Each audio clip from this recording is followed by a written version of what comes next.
What's up, YouTube? It's your friendly neighborhood GM, your host, Coach Keith, and welcome back to Legends of Dice Cafe, where you learn about tabletop RPGs from old school to modern and do lots and lots of solo gameplay. Back with my weekly video like I do on Fridays at 8 p.m. Eastern Standard Time. In today's video, I'm going to do a solo playthrough of Shadowdark using the Player Quick Start Guide.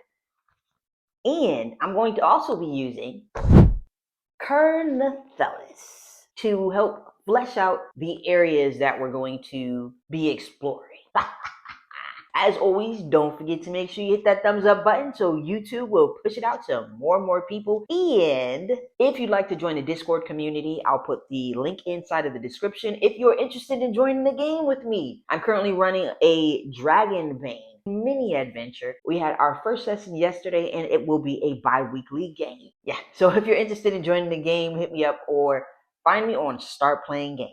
And if you'd like to further support the channel, hop on over to Patreon and subscribe to Legends and Dice Cafe. And without further ado, let's go ahead and get into a game of Shadowdark. Let's get it. Well, actually, we're picking it up because this is going to be session 2. So let's get it. Okay, so we're going to play Shadowdark solo. This is going to be session 2. If you want to see session 1, you have to go back and check out the live that I did this previous week, probably Sunday or Monday or both. I'm going to use this to help flesh out. This is my very first Shadowdark character, Ketsu. And Ketsu is a dwarf wizard. Look at that. He kind of fits. So he's a dwarf wizard. And we're just looking for some money. We want to build our bank account, build our pockets, and then we can eventually build our status off of that or buy our status.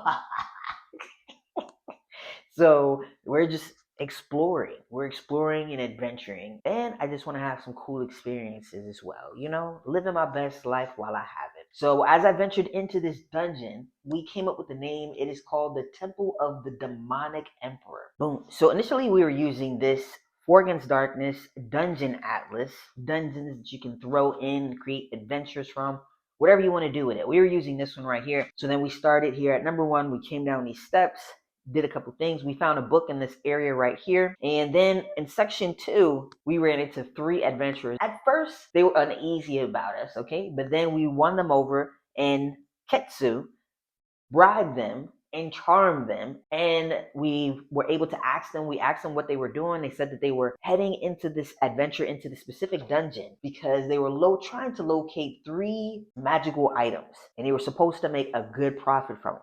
All right, so I joined their squad. I didn't tell them that I found this book in this area because I just want to wait, I just want to wait and see how things continue to kind of pan out and stuff. So, and one of the things that they were looking for, 3 items: a book, a necklace, and a staff. So we're in section 2. There was some type of sphere hovering above, and nothing occurred, nothing happened when we were moving. We did loot. We saw 3 corpses in that area that I found the adventurers in, and they were, and we looted them. Okay, we found something on 2 of the bodies. We were going to continue venturing forward into this dungeon. And instead of using that atlas, I'm just going to create some boxes and freestyle and just create some designs on my own along the way. Okay, I've got my other characters. I've got Leonidas, he's a human thief. Ashanti is a half-orc fighter. Yakub is an elf priest. And then, of course, my first one, Ketsu dwarf. So we're going to start our adventure. We've got our characters right here. We're just going to build this time around, we're just going to build our dungeon as we go. So we're going to use these for some tables. So for a 1 to 25 means that you've encountered a corridor, or a 26 to 100 means you've encountered a room. And if we need them, of course, Dragonbane tables on the side for some extra goodies, some extra descriptions. We're going to roll a D100. So we got 76, so that's going to be a room. So now we're going to go ahead and build this room. We're going to make it a wacky dacky doodle room. And we'll say these are the doors right here. I don't know what kind of room that is, but that's just what's going on with the room. All right. We're going to do a yes or no. Is the door closed? And we're going to do a 1 to 3 is going to be a no. And then a 4 to 6 is going to be a yes. Is the door locked? So know the door is unlocked. So my thief is going to come right here, and I'm going to check for traps. And I have a, what do you call it? I have advantage trap checking. I get advantage on the roll. I'm going to do set it. I have my DCs on the side right here. We have easy 9, normal 12, hard 15, and extreme is going to be an 18. And I'm just going to do normal. So I'm going to roll with advantage on that one. Boom. So to roll with advantage, roll the same dice twice and use the better result. So I roll with the advantage. These are my Dragonbane dice, and a dragon is a 1, and a 20 is a demon. So I rolled, I'm going to take the better one, of course, it's going to be that 13. I beat the DC, so I'm able to check. So I'm going to say that there are no traps. So I'm going to slowly creep in here, and I'm going to say, do I see anything, or do I see anyone around, any type of monsters? So no, I don't see any type of monsters. So boom. Oh, we forgot to use our Ker Nethalas. Hold on, let's do the room description. We're gonna do page 89 and see what it looks like. So we're gonna roll a D100 on the room description. So we got a 49. So we got ancient telescopes and stargazing instruments remain untouched, though the stars they once observed have long changed. Let's say that this is like a balcony area, and I'm going to say there are 2 telescopes. Maybe there's something special about those telescopes. We'll check that out in one sec, just so we can kind of flesh things out a little bit more. We've got Ker Nethalas to the side, and then our cool, fantastic Dragonbane. So I'm going to check the contents. So I'm going to roll a D20 and check the contents. So we got a 10. And oh my gosh, we just saw some fresh corpses. That's wild. We saw some fresh corpses in the last room that I was in. So I'm going to see how many. So I'm going to roll a D6 to see how many. So there are several of them. So we'll say as far as several, let's say that there are 4 of them. So wow, we find corpses. So wow. So again, the name of this dungeon is called the Temple of the Demonic Emperor. So this can kind of turn into an interesting story. So I'm going to do some couple stick people. I'm going to do 4. I'm going to say see they are where I can see them. So I'm going to do 4 of them. Stick people laying around. Wow. So maybe we're actually on a trail to like a monster. Maybe the monster is the one that's kind of holding on to these magical items. So we see, let's say we see some bookcases over here. So I'm able to come into this area since I know. So I'm going to say I see, yeah, let's say these are things right here. These are bookcases that I see to the side, and I let the people know that they can come in. Traps are disarmed. We do see some ancient telescopes over there that we're going to check out. We see I see 4 corpses in here with some bookcases as well. So my characters are going to all come inside of this room right here. I'm going to check out the telescopes. Maybe there's something, because remember, we're looking for magical items. They don't know, but I have one of those magical items at the current moment, and they're looking for 2 more magical items. So they're looking for a necklace, and they're looking for a book. My priest is going to kind of examine, investigate these telescopes. Let me see, do I see anything else around? So I see the telescopes right there. So I'm going to actually look inside of one of the telescopes. So I'm going to look through one of the telescopes. Does anything happen when I look through the telescope? 2, nothing happens. I'm going to look through this telescope and see, does anything happen when I look through that telescope? 3, no, nothing happens. All right. Do I see like any type of buttons over here that I could possibly push to activate something by these telescopes? No. All right. So I'm going to leave the telescopes alone. So there's nothing to it. All right. So then my next guy right here, this is my soldier. My soldier is going to check out these bookcases. So is there anything that's special? Do any of these books stand out to me? Yes. So a book does stand out to me. Okay. So let's say, for instance, I'm gonna start up a little bit of drama. So I have the priest book, and it is one of the magical items that they are looking for. So let's say that what pops out, maybe something inside of this bookcase is magical, and this magical bookcase is possibly showing us towards the direction of the magical book that we're looking for. I'm just playing with some ideas right now. So this magical book, is it pointing towards Ketsu? Ketsu is the one who actually has the book, but they don't know about it. So yes, it's pointing towards the book. So does my soldier notice that this book is pointing towards possibly a specific person, a specific place? So yes, I'm suspicious that it is pointing towards. So I'm gonna pick the book up. So I'm gonna grab this book. Let's say this book is kind of glowing like a white beaming light is what I'm thinking. So I'm going to now, if I put the book up, does it kind of like drag me towards the direction it wants me to go in? So yes, it does. So let's say I grab this book and it kind of drags me over to this individual. Now, all of my people, all these other soldiers, these adventurers, they're going to turn around. Hopefully, they're not going to try to take this dude's, unalive him or anything like that because they think he's lying. I was just trying to stir a little bit of drama. You know what I mean? A little bit of drama. Not a soldier. I have a fighter. Sorry, guys. So my fighter's name is Ashanti. It's supposed to be a woman. So Ashanti, the book drags Ashanti towards Ketsu, and we know something's up. So we all turn around and we're suspicious. And let's say that the book it not only draws Ashanti to Ketsu. Let's say the book inside of Ketsu's backpack starts to light up. So we already know it's coming from that. So they're going to go ahead and go, get on the ground, right? They're going to put him on the ground.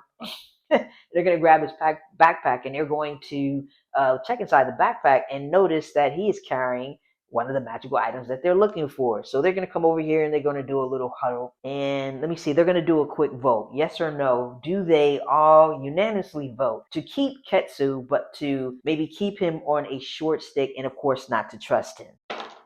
Yes. All right. Lucky him. We're going to keep him a part of our team, but we're just going to make sure. Let's say, for instance, if we have dangerous situations, we're going to send Ketsu in first because clearly Ketsu is not one to be trusted. All right. So my fighter is actually going to stay close to Ketsu. I'm going to say, is there anything else in the area that kind of stands out or any other books that stand out? So yes, there is another book that stands out. May say possibly, is this book pointing? Is it kind of glowing like the other book that dragged me over to one of the special magical items? So no, it's not. It's not glowing, but it definitely stands out. So I'm gonna grab that. My thief is going to grab that book, and I'm gonna open it up. Maybe it doesn't have any useful information for me as far as where the next magical items might be. So no, it doesn't have any useful information as far as magical items. Does it possibly have any type of rituals inside of it that I could maybe use or maybe give to my wizard? So yes, it does. So I'm going to grab that. Let's say that it's a grimoire, and we'll figure out how we're going to use that a little later on. I'm going to look through the Shadowdark book, but we're going to continue forward, and we're going to go ahead and loot all of these people. Each one is going to loot someone. Actually, I'm going to stay with this guy because he can't clearly be trusted. So I'm going to loot. I'm going to loot number one. Do I find anything? Yes, I do find something. And I should probably marking down as far as the treasure that's found. And I'm going to use the treasure inside of the Shadowdark Game Master's Quick Start Guide. So it is a D100. So we're going to roll that D100 and see what we find on body number one.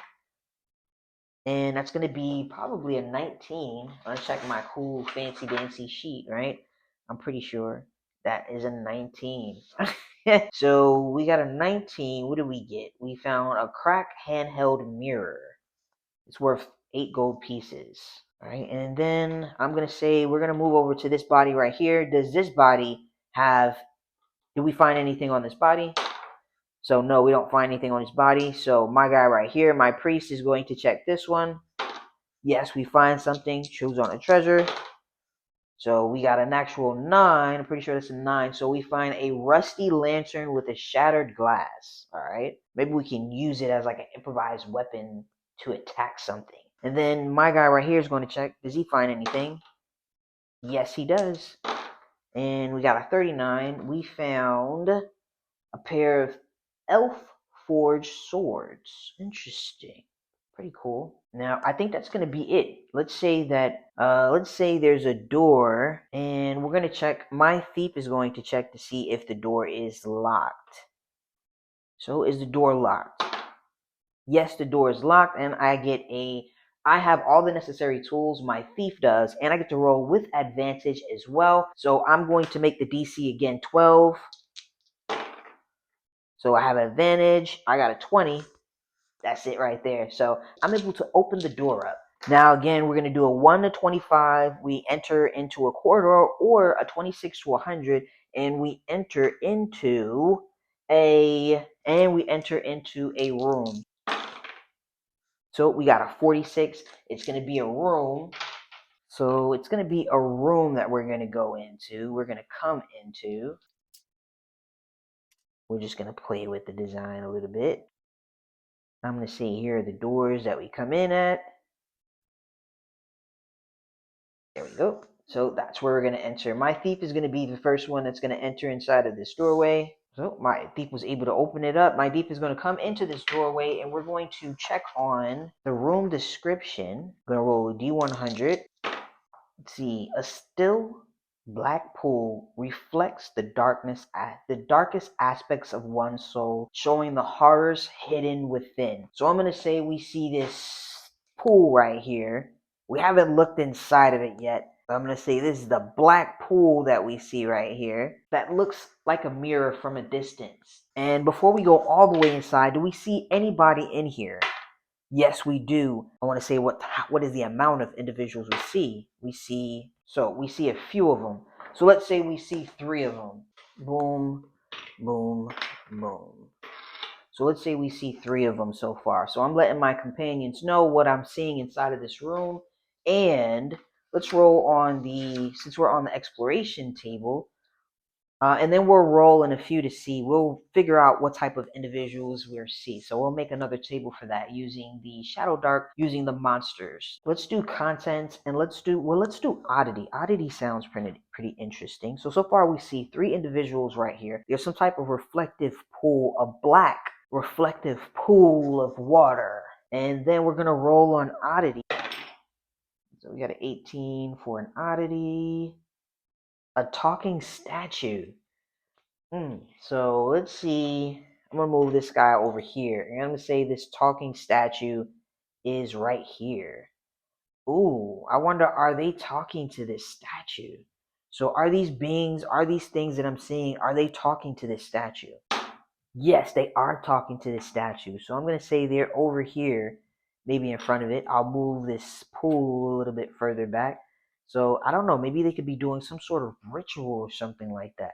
So I'll put this pool right here. And on that note, we'll actually pause right there and pick it up in session 3. So I hope you enjoyed the adventure. As always, don't forget to make sure you hit that thumbs up button. Make sure you comment and make sure you subscribe. Don't forget to turn on your notifications so you don't miss out on any of the cool content that I post on Fridays at 8 p.m. Eastern Standard Time. And I now go live on Sundays and Mondays at about 9 p.m. Eastern Standard Time, doing a bunch of different things, doing some solo plays, doing some adventure creation, looking through some of the books that I have. So definitely join me and come and hang out. And I hope you guys have a super fantastically awesome rest of your Friday. And I hope you enjoy the rest of your weekend.